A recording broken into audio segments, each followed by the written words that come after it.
بسم اللہ الرحمن الرحیم رضیت باللہ ربا وبالاسلام دینا وبمحمد نبیا ورسولا اما بعد فاعوذ باللہ القوی من الشیطان الغوی بسم اللہ الرحمن الرحیم یا ایہا الذین آمنوا اذا ناجیتم الرسول فقدموا بین یدی نجواکم صدقہ صدق اللہ العظیم وبلغنا رسولہ النبی الکریم الامین الصلاۃ والسلام علیک یا سیدی یا رسول اللہ وعلی آلک و اصحابک یا سیدی یا خاتم المعصومین۔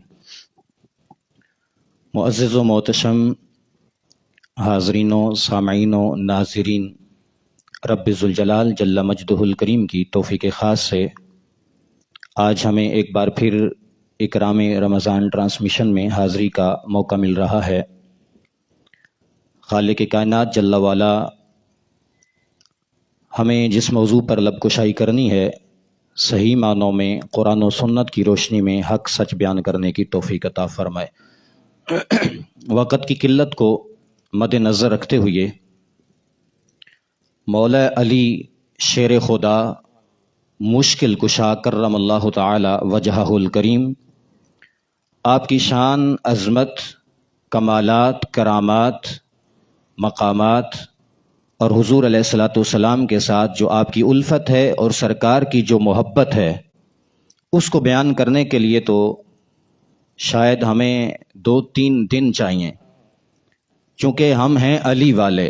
لیکن یہاں بنیادی طور پر اپنا عقیدہ بھی واضح کرتا چلوں، ایسا نہیں ہے کہ صرف ہم علی والے ہی ہیں، ابو بکر والے نہیں، ایسا نہیں ہے، بلکہ جس قرآن مجید کی آیت میں نے موضوع سخن بنائی ہے، اس سے پہلے ایک اور آیت کا سہارا لیتا ہوں۔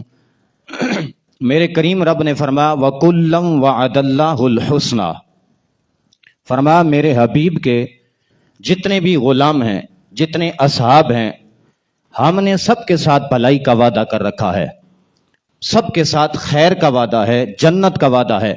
وہ فتح مکہ سے پہلے والے ہیں یا فتح مکہ کے بعد والے ہیں، اللہ فرماتا ہے جب ہم نے سب کے ساتھ خیر کا، بھلائی کا وعدہ کر دیا ہے تو اب اس بھلائی کے وعدے پر پورا اترنا، اس پہ ہمیں کوئی کلام نہیں ہونا چاہیے کہ ہم علی والے تو ہیں، صدیق والے نہیں، ہم علی والے تو ہیں، فاروق والے نہیں۔ جب رب فرماتا ہے ہم نے سب کے ساتھ بھلائی کا وعدہ کر دیا تو پھر ہمارا بھی کام بنتا ہے کہ ہم بھی سب کی محبت کو اپنے دلوں میں جگہ دیں۔ اور ویسے بھی سرکار علیہ الصلوۃ والسلام کی ایک حدیث ہے، حضور نے فرمایا اصحابی کالنجوم بأیہم اقتدیتم اہتدیتم، فرمایا میرے سارے صحابہ ستاروں کی مانند ہیں، جس کسی بھی کی پیروی کرو گے اللہ تمہیں ہدایت عطا فرما دے گا۔ اب آپ پیروی کریں صدیق کی، آپ پیروی کریں حضرت علی کی، اور اگر حضرت علی کی ہی پیروی کرنی ہے تو پھر اس انداز سے کریں جس طرح کے حضرت علی نے پیروی حضرت صدیق کی ہے، چونکہ حضرت علی بھی صحابی ہیں، صدیق اکبر بھی صحابی ہیں، اور حضرت علی نے مولا مشکل کشا نے حضرت صدیق اکبر کے پیچھے نمازیں پڑھی ہیں۔ تو یہ ہے اتباع، یہ ہے اقتداء، اسی میں ہے فلاح۔ اس واسطے ہمیں چاہیے کہ ہم سارے صحابہ کی پیروی میں لگ جائیں۔ اگر بالفرض کسی صحابی کی طرف ہمارا رجحان زیادہ ہے، طبیعت زیادہ مائل ہوتی ہے، تو پھر صحیح معنوں میں اس کی اقتداء کی جائے۔ بہرحال بات آگے نکل جائے گی۔ حضور علیہ الصلوۃ والسلام نے اپنے سارے صحابہ کے بارے میں ارشاد فرمایا میرے غلاموں یاد رکھنا میرے صحابہ کی مثال نمک کی مانند ہے، جس طرح نمک کے بغیر کھانا درست نہیں ہوتا، اسی طرح میرے سارے صحابہ کے بغیر بندے کا ایمان بھی درست نہیں ہوتا۔ اب وہ صدیق اکبر ہوں یا امیر معاویہ ہوں یا حضرت سفیان ہوں، کوئی بھی ہو، کسی صحابی کے بغیر بھی بندے کا ایمان درست نہیں ہو سکتا۔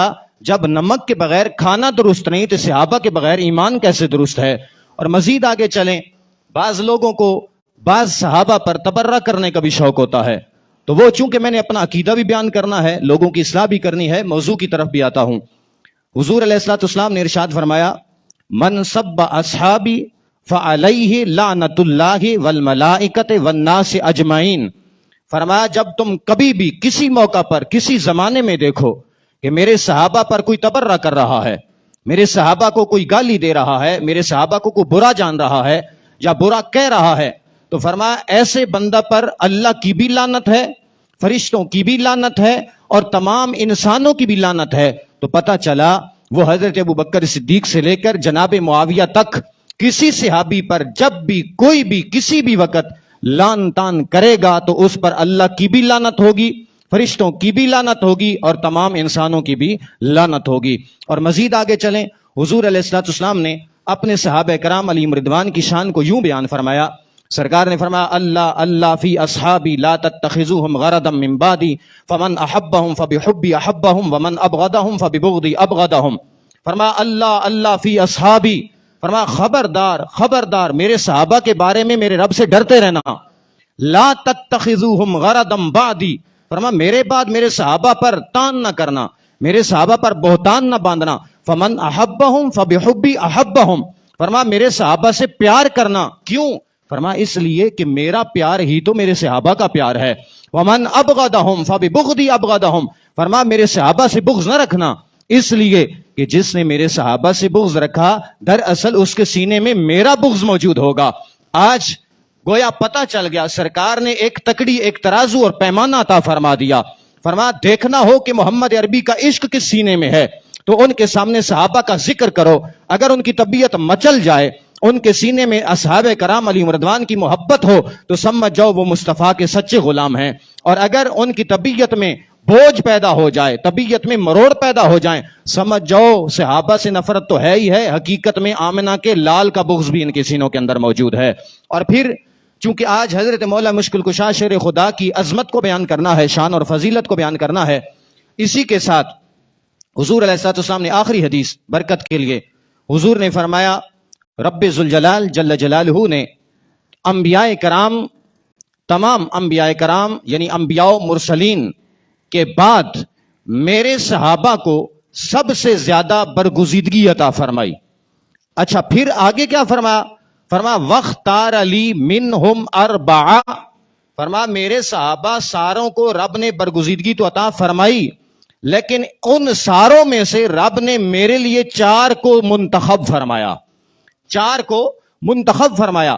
کون سے 4 ہیں؟ فرمایا وَاخْتَارَ لِي مِنْهُمْ أَرْبَعَةً أَبَا بَكْرٍ وَعُمَرَ وَعُثْمَانَ وَعَلِيَّ، فرمایا اللہ نے میرے لیے جن 4 کو منتخب فرمایا ان میں سے پہلے کو ابو بکر کہتے ہیں، دوسرے کو عمر فاروق کہتے ہیں، تیسرے کو عثمان ذو النورین کہتے ہیں، اور تیسرے کو فاتح خیبر حیدر کرار مشکل کشا شیر خدا علی المرتضیٰ کہتے ہیں۔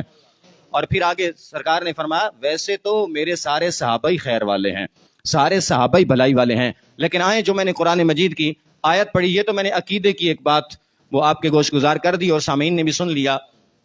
حضور علیہ الصلوۃ والسلام کے لاڈلے صحابی حضرت مولا مشکل کشا شیر خدا علی المرتضیٰ کرم اللہ تعالی وجہہ الکریم، آپ کی ذات وہ ذات ہے کہ جن کے بارے میں حضرت ابن عباس فرماتے ہیں کہ قرآن مجید کی 300 آیات مولا علی کی شان میں اتری ہیں، 300 آیات۔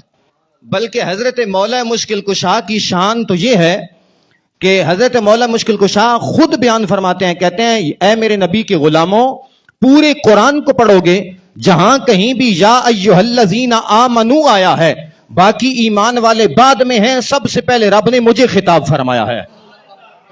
اب دیکھیں یہ حضور کی شان ہے۔ حضرت ابن عباس فرماتے ہیں 300 آیتیں مولا علی کی شان میں اتریں، اور حضرت علی فرماتے ہیں کہ جہاں کہیں بھی مومنوں کو خطاب کیا گیا یا ایھا الذین آمنو آیا تو رب نے پہلا خطاب علی کو فرمایا۔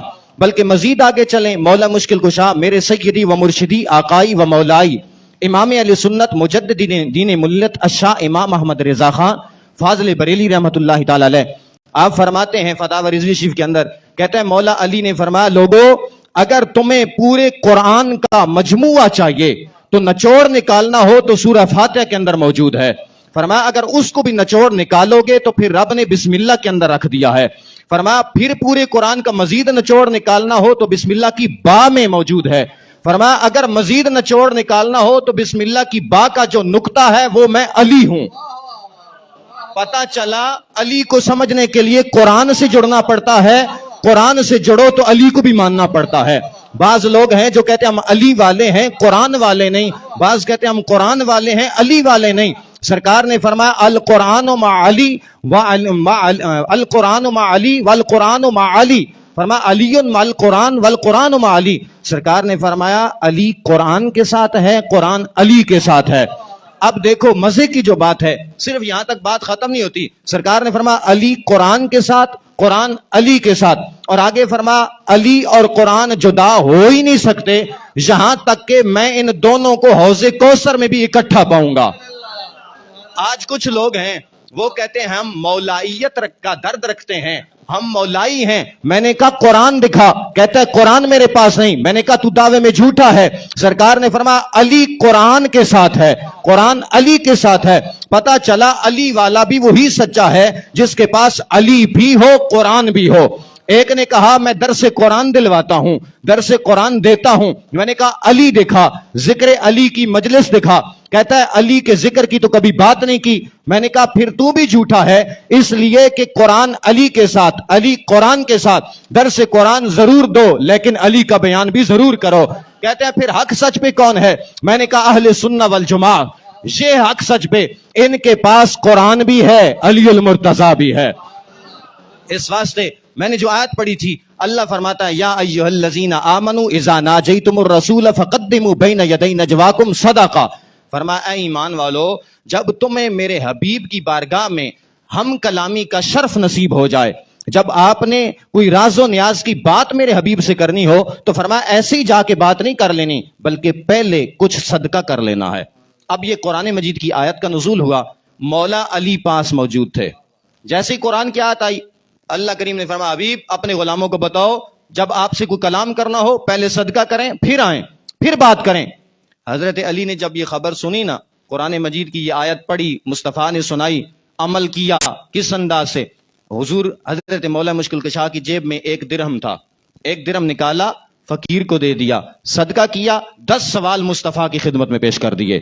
جب 10 سوالوں کا مصطفیٰ نے جواب دیا، اللہ نے فرمایا جبریل واپس جا، میرے حبیب کو فرما رب نے اس آیت کا حکم منسوخ فرما دیا ہے. اب علماء فرماتے ہیں قرآن کی ایک آیت ایسی ہے جس پر واحد عمل کرنے والی ذات اس کو مولا علی کہتے ہیں. یعنی جیسی آیت آئی عمل حضرت علی نے کیا، حکم منسوخ کر دیا گیا، اس کے بعد تو کسی کا عمل ہی نہیں ہے. گویا ایک آیت ایسی ہے جس پر صرف عمل کرنے والی ذات کو حضرت مولا مشکل کشا کہتے ہیں.